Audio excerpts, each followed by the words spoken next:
So okay guys, nagpa-tiles po tayo ng garahe ngayon at ito po nagkikayarian sa maghapon.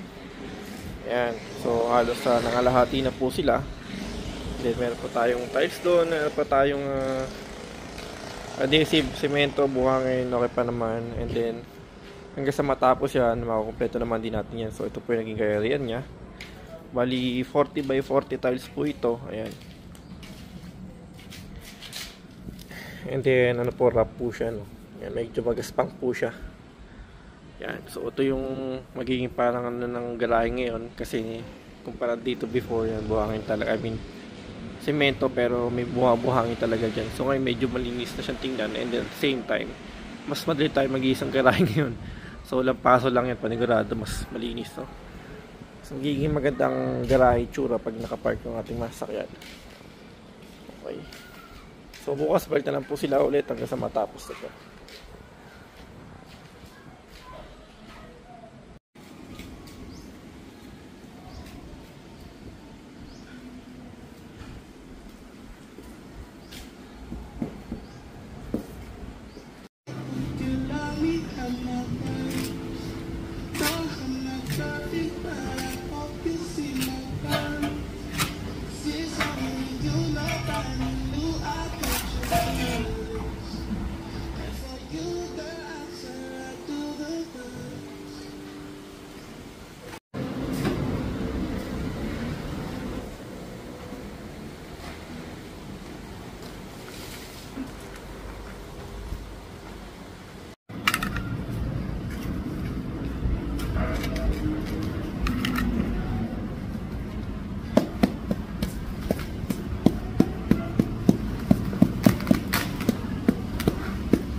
So yun mga kaibigan, ito na po yung inabot ng ating tiles, no? So nakaubos tayo po dyan ng almost 310 na tiles, ano? Na 40 by 40. And then isang elf, tapos adhesive, no?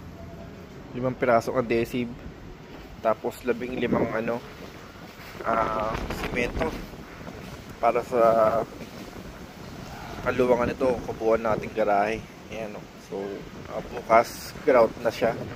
Meron tayong 3 bags dun, pilihan tayo ng grout.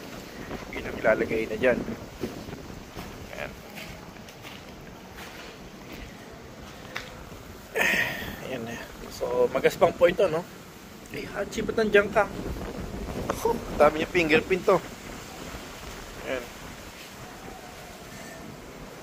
Okay, so thank you for watching po, no? Abangan natin bukas pag totally natapos na siya.